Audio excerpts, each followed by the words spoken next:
मथुरा नगरी में अब वह समय आ पहुंचा है जिसका संकेत वर्षों पहले ही हो चुका था। कंस, वही कंस जिसने अपने ही कुल को आतंक से भर दिया था, आज पहली बार भीतर से डगमगाया हुआ है। जैसे ही उसे समाचार मिला कि कृष्ण और बलराम ने धनुष को तोड़ डाला है और उसके रक्षकों तथा सेना का खेल खेल में संहार कर दिया है, उसका चेहरा पीला पड़ गया। उसकी आंखों में भय की रेखाएं स्पष्ट दिखाई देने लगी। वह समझ चुका था कि जिस मृत्यु से वह जीवन भर बचता रहा, अब वह उसके द्वार पर खड़ी है। उस रात कंस को नींद भी चैन से नहीं आई। जैसे ही आंख लगती, उसे भयानक स्वप्न दिखाई देते। कभी वह देखता कि कोई उसे आकाश से खींचकर नीचे पटक रहा है, कभी कोई अदृश्य शक्ति उसका मुकुट छीन लेती है, तो कभी वह स्वयं को अंधकार में डूबता हुआ पाता। वह घबराकर बार बार उठ बैठता। सुबह होते ही उसने अपने भय को छिपाने के लिए एक विशाल मल्ल युद्ध का आयोजन करने का आदेश दिया। रंगभूमि को अत्यंत भव्य रूप से सजाया गया और बीचों बीच कंस का सिंहासन एक ऊंचे मंच पर स्थापित किया गया, जो उसके अहंकार और सत्ता का प्रतीक था। चारों ओर दर्शकों को बैठने की व्यवस्था की गई थी। नंद बाबा और ब्रज के अन्य गोपों को भी आमंत्रित किया गया। वे सभी भेंट सामग्री लेकर वहां पहुंचे और कंस को भेंट अर्पित कर एक ओर बैठ गए। उनके हृदय में हल्का सा संदेह भी था, पर श्री कृष्ण पर अटल विश्वास भी था। धीरे धीरे रंगभूमि में नगाड़ों की गूंज उठने लगी। पूरा वातावरण युद्ध के उत्साह तनाव से भर गया। उधर जैसे ही नगाड़ों की ध्वनि कृष्ण और बलराम के कानों तक पहुंची, वे भी रंगभूमि की ओर चल पड़े। परंतु जैसे ही वे रंगभूमि के द्वार पर आए, वहां एक भयंकर दृश्य उनका इंतजार कर रहा था। द्वार पर यमराज के समान विकराल कुबलया पीड़ा हाथी खड़ा था। उसकी आंखों में क्रूरता और शरीर में अपार शक्ति थी। उसके पास खड़ा महावत कंस के आदेश की प्रतीक्षा कर रहा था। श्री कृष्ण ने शांत स्वर में महावत से कहा, हमें मार्ग दो। परंतु महावत ने अहंकार में भरकर हाथी को और उकसा दिया। अगले ही क्षण कुबलया पीड़ गर्जना करता हुआ श्री कृष्ण की ओर झपटा और यहीं से आरंभ होता है वह अद्भुत युद्ध, जिसे देखकर देवता भी चकित हो जाए। हाथी ने अपनी विशाल सूंड से कृष्ण को लपेट ही लिया। एक क्षण के लिए तो ऐसा लगा मानो सब कुछ समाप्त हो गया, परंतु अगले ही पल कृष्ण उसकी पकड़ से ऐसे निकल आए जैसे जल में से कमल पत्र। वे उसके पैरों के बीच जा खड़े हुए और अपने मुक्कों से उसे प्रहार करने लगे। हाथी बौखला उठा। उसने फिर से कृष्ण को पकड़ने का प्रयास किया और इस बार भी उसने उन्हें पकड़ लिया, परंतु कृष्ण ने अपनी दिव्य शक्ति से स्वयं को छुड़ा लिया।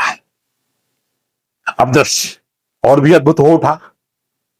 कृष्ण ने हाथी की पूंछ पकड़ ली और उसे खींचते हुए 100 हाथ पीछे ले गए। फिर वे उसे लट्टू की तरह घुमाने लगे। विशाल कुबलया पीड़ अब एक खिलौने की भांति प्रतीत हो रहा था। कुछ क्षणों तक दोनों के बीच भीषण संघर्ष चलता रहा। अंततः हाथी ने अपनी पूरी शक्ति जुटाकर कृष्ण पर अंतिम प्रहार किया, परंतु श्री कृष्ण ने एक ही हाथ से उसकी सूंड पकड़ ली और उसे आकाश में उछाल दिया। जब वह भूमि पर गिरा तो कृष्ण ने अपने पैरों से दबाकर उसके दोनों दांत उखाड़ लिए और उन्हीं दांतों से हाथी और उसके महावत दोनों का अंत कर दिया। यह दृश्य केवल पराक्रम का नहीं था, यह अधर्म के अंत की शुरुआत की घोषणा थी। अब श्री कृष्ण और बलराम कुबलया पीड़ के दांतों को हाथ में लिए रंगभूमि में प्रवेश करते हैं। उनका यह रूप देखकर हर व्यक्ति उन्हें अलग अलग रूप में देखने लगता है। पहलवानों को वे वज्र के समान कठोर प्रतीत होते हैं। सामान्य जनों को वे नर रत्न लगने लगते हैं। स्त्रियों को वे कामदेव के समान आकर्षक दिखते हैं। योगियों को परम तत्व का वह साक्षात्कार कराते हैं। भक्तों को अपने आराध्य का दर्शन होता है और कंस को तो वे साक्षात काल के रूप में दिखाई देते हैं। अब रंगभूमि में चारण पहलवान श्री कृष्ण को और मुष्टिक पहलवान बलराम को मल्ल युद्ध की चुनौती देते हैं। यहीं से आरंभ होता है वह दंगल जिसका अंत इतिहास बदलने वाला है। चारण और कृष्ण के बीच भयंकर संघर्ष होता है। दोनों एक दूसरे को परखते हैं, दांव पेच चलाते हैं। पूरा मैदान सांस रोक कर देखता है।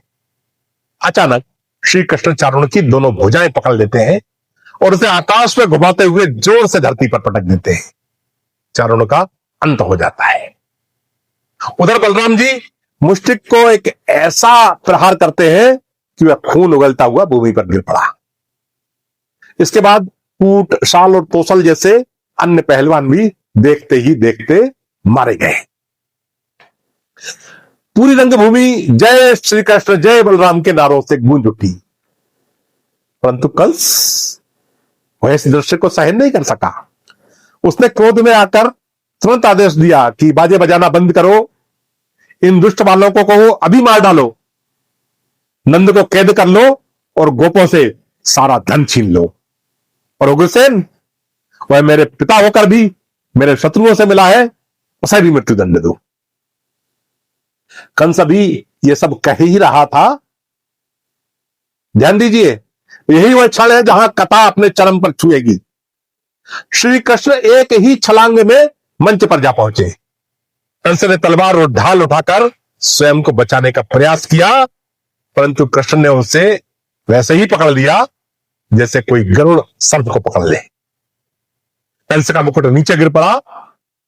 कृष्ण ने उसके केश पकड़कर कंस को ऊंचे मंच से नीचे रंगभूमि में पटक दिया और स्वयं भी उसके ऊपर कूद पड़े। और जैसे ही कृष्ण उसके ऊपर गिरे, उसी क्षण कंस का अंत हो गया। वर्षों का अत्याचार एक क्षण में समाप्त हो गया।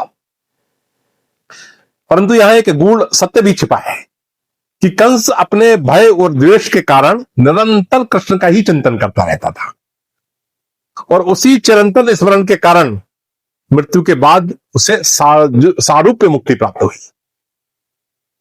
उधर कंस के 8 भाई कंक आदि क्रोध में भरकर अपने भाई की मृत्यु का बदला लेने के लिए दौड़े, परंतु बलराम जी ने अपना परिध उठाया और देखते ही देखते उन सब का भी अंत कर दिया। अब आकाश में अद्भुत दृश्य दिखाई देने लगा। देवताओं की दुंदुभियां बज उठी। ब्रह्मा जी, भगवान शंकर पुष्पों की वर्षा करने लगे, अप्सराएं नृत्य करने लगी। पूरा वातावरण दिव्यता से भर गया।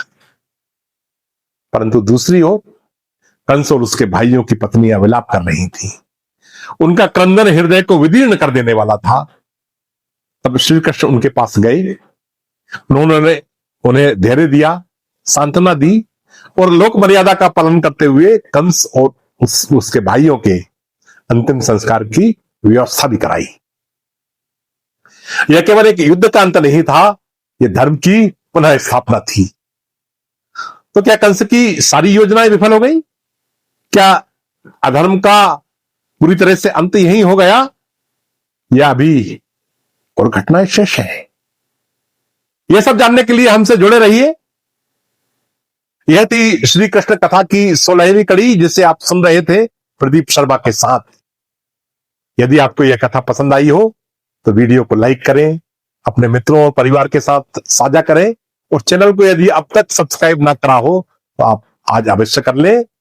अगली कड़ी में फिर मिलेंगे एक नई लीला के साथ। राधे राधे।